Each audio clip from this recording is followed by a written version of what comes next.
रूबरू की टीम ने अपने शोध कार्य के लिए आदिवासियों को सबसे ज्यादा अहमियत दी।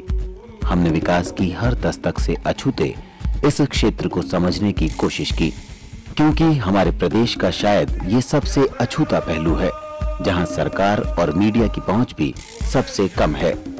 यही कारण है कि हजारों लोगों के मरने की खबर को शहर तक पहुंचने में 50 साल लग गए। आज हम भारतवर्ष के महत्वपूर्ण बलिदानों में से एक डूंगरपुर बांसवाड़ा के मानगढ़ के घटनाक्रम को आपसे रूबरू करवाने का प्रयास कर रहे हैं, जो अब तक अनछुआ है। ये तथ्य चौंकाने वाला जरूर है, पर ये एक सत्य है और इसी सत्य का पीछा करते हुए रूबरू की टीम राजस्थान और गुजरात की सीमा पर मानगढ़ की पहाड़ियों पर लगने वाले आदिवासी मेले के अवसर पर पहुंची। मानगढ़ में हमारी टीम का स्वागत किया आदिवासी शहीदों के बलिदान की याद में बने शहीद स्मारक ने। ये स्मारक न केवल उस अमर बलिदान का प्रमाण है जिसे आखिर राज्य सरकार ने एक ऐतिहासिक सच के रूप में स्वीकार किया और 86 साल बाद स्मारक बनाकर उसे प्रदेश के इतिहास का महत्वपूर्ण हिस्सा माना।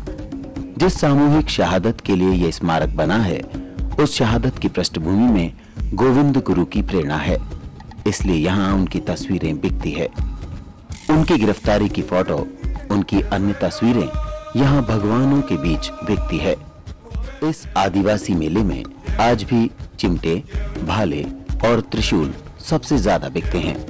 मेले का केंद्र है वो शहीद स्थल जहाँ शहीदों की याद में हवन किया जाता है। यहाँ श्रद्धालु हवन कुंड में नारियल चढ़ाकर उन्हें अपनी श्रद्धांजलि भेंट करते हैं। गोविंद गुरु की तस्वीर के आगे नमन करके वे उस अपूर्व शहादत को भी नमन करते हैं जो इतिहास में कभी ठीक से दर्ज तक नहीं हो सकी। गोविंद गुरु ने आदिवासी इलाके में जागृति अभियान चलाने के लिए सन 1883 में संप सभा बनाई थी। यहाँ उस संप सभा का धूणीधाम भी बना हुआ है, जिस पर लहराते हुए झंडे सबका ध्यान आकर्षित करते हैं और गवाही देते हैं कि संप सभा कोई कपोल कल्पना नहीं है।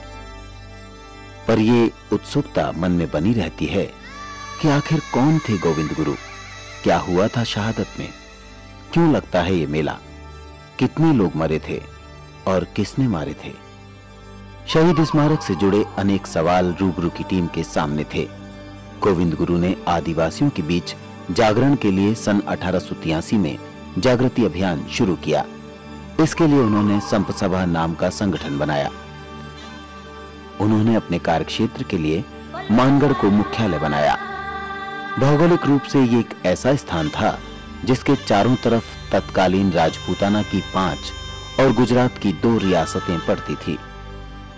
गोविंद गुरु ने आदिवासियों को अपने अधिकारों के लिए लड़ना सिखाया। उन्होंने रियासतों द्वारा ली जाने वाली बेगार का विरोध करना शुरू किया।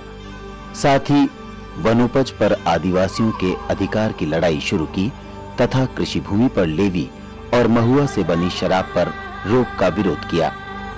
अपने इस जागृति आंदोलन के लिए संप सभा ने जगह जगह सम्मेलन करने शुरू कर दिए। उनके इस आंदोलन से आदिवासी इलाकों से लगी रियासतें बौखला गई।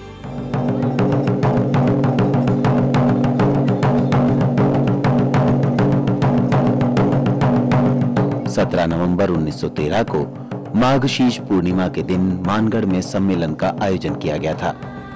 30,000 से अधिक आदिवासी वहां इकट्ठे हुए, लेकिन तभी 7 रियासतों की सेना ने अंग्रेजों की सेना के साथ मिलकर उस पहाड़ी को घेर लिया। पूरे अभियान का नेतृत्व कमांडेंट कैप्टन जेपी स्टॉकले ने किया। इस अभियान में डूंगरपुर, बांसवाड़ा, कुशलगढ़, प्रतापगढ़, खैरवाड़ा, ईडर और संतरामपुर रियासतों की फौज के अलावा बड़ौदा की 104 वेल्सलेन राइफल, 7वीं जाट रेजिमेंट, 9वीं राजपूत रेजिमेंट और पंचमहाल जिले के एसपी के नेतृत्व में सशस्त्र जवान शामिल थे। इस सामूहिक फौज ने पहाड़ी को चारों तरफ से घेरकर आदिवासियों पर हमला कर दिया। हालांकि आदिवासी 15-20 हजार लोगों के मरने का दावा करते हैं। मेरे दादा दादी हाला और हाला की मेरे दादी अमरी और यहाँ बैठे थे और मेरे पिताजी वहाँ खड़े थे आगे। छापा बांध के जो गोली होके आगे होके निकल गई और आगे वो दोनों मर गए हैं। फिर भी इतिहास को निरपेक्ष तरीके से परखने वाले विशेषज्ञ मानते हैं कि कम से कम 1500 लोग मारे गए। इनमें से करीब 700-800 लोग मौके पर और बाकी घायल होने के कारण मारे गए। तीसरी और चौथी पीढ़ी के मुंह से सुने ये आंकड़े अतिरंजित लग सकते हैं, लेकिन पिछले 14 वर्षों से आदिवासियों पर शोध कर रहे मीरा पुरस्कार से सम्मानित रूबरू के मुख्य शोधकर्ता हरिराम मीणा ने सच्चाई की जड़ तक जाने का प्रयास किया है। पूर्व 2 महत्वपूर्ण पत्र हमें उपलब्ध हुए जिनमें उनका ये है कि भाई हमको अशांति पैदा नहीं करते, हमारी ये मांगे हैं, जो तकलीफ है आदिवासी को उनको मान लेना चाहिए सरकार को और अंग्रेजों को, और वो इस भ्रम में रहे अंत तक कि वो इस तरह आक्रमण नहीं करेंगे और उनकी मांगों को मान लिया जाएगा। नीचे से भी आमादरा से भी जो फौजी कमांडरों ने जो संदेश भेजे थे उनमें भी यही था कि आपकी मांगों पर विचार किया जा रहा है और इस भ्रम में वो आदिवासी जो जमा थे मानगढ़ पे वो रहे, उनके नेता रहे और फौजों ने चुपचाप ऊपर चढ़कर एकदम मशीन गनों से उनको घेर करके गोलीबारी की थी। और चूंकि चारों तरफ घना जंगल था इसलिए फौजों के मूवमेंट का ऊपर पता नहीं लगा। अगर तथ्यों पर गौर करें तो ये नरसंहार जलियांवाला बाग में हुए कांड से कई गुना बड़ा है, लेकिन दूरस्थ आदिवासी इलाके में हुई इस नृशंस घटना के बारे में तत्कालीन अखबारों में एक लाइन भी नहीं छपी। इस घटना की प्राथमिक जानकारी को शहरों तक पहुंचने में भी कई दशक लग गए और खुद राज्य सरकार ने इस शहादत को 86 साल बाद स्वीकार किया।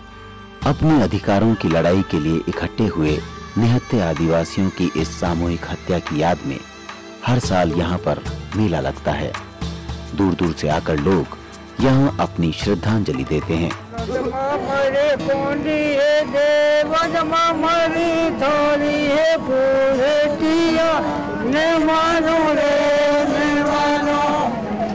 और आज भी उस लोकगीत को गाते हैं जिसे वो 100 साल पहले अंग्रेजों के खिलाफ गाते थे, जिसका अर्थ है, हे अंग्रेज तुझे मैं कभी नहीं मानूंगा। ये अड़िग आस्था है अपने इतिहास के प्रति, कोई माने या ना माने, पर ये सच है कि भारत के स्वतंत्रता संग्राम का सबसे बड़ा सामूहिक बलिदान यहीं हुआ था, जिसे कृतघ्न पीढ़ी ने इतिहास में दर्ज तक नहीं किया। मीडिया ने जिसकी खबर लेने की जरूरत तक नहीं समझी। रूबरू की टीम ने एक ऐसे विषय पर शोध किया जिसको आखिर सरकार ने भी स्वीकार किया। जिस तरह से स्वतंत्रता आंदोलन में जलियांवाला बाग कांड में 300-350 लोगों का जो नरसंहार हुआ था, लेकिन उससे बड़ा नरसंहार मानगढ़ धाम पे हुआ। गोविंद गुरु ने वहाँ स्वतंत्रता की अलग जगाई। राजस्थान, मध्य प्रदेश और गुजरात के बीच में एक सेंटर है जो मानगढ़ धाम है, बांसवाड़ा में स्थित है। वहाँ पे हजारों आदिवासियों ने स्वतंत्रता के लिए आंदोलन किए और उस आंदोलन में हजारों आदिवासी उस मानगढ़ धाम पर शहीद हुए और देशभक्ति के लिए वहाँ पे हजारों आदिवासियों ने जो कुर्बानी दी है उसके इतिहास को अब पुनः हम लिखेंगे, लिखवाया जाएगा। तो इनको जो भी सहयोग मिलना सरकार से जो हम दे सकते हैं उनको पूरा के पूरा हम सहयोग देंगे। जितने भी तथ्य जुटाए गए हैं अब तक वो अपनी जगह महत्वपूर्ण है, लेकिन अभी भी इस पे और शोध की आवश्यकता है। हम हमारे स्तर पर ये शोध कार्य निरंतर जारी रखेंगे और आह्वान करते हैं कि और भी जो जिनकी रुचि है, जो इतिहासकार हैं, जो शोधकर्ता हैं, उनको इसमें आगे आना चाहिए।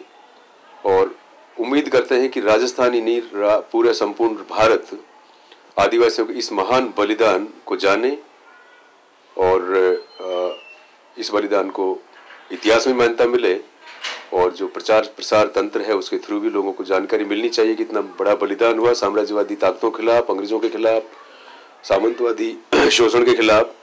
ये बात उजागर होनी ही चाहिए। शहीदों की चिताओं पर लगेंगे हर बरस मेले, वतन पे मरने वालों का यही बाकी निशान होगा।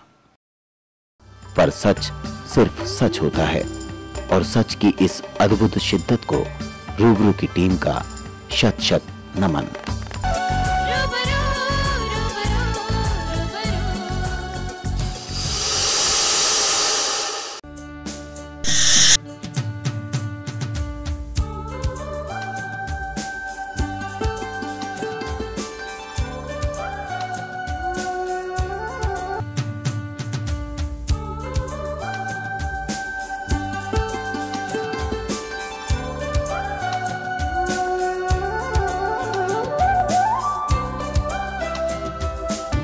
रेडिए, जहां नगर नियोजन एक परंपरा है।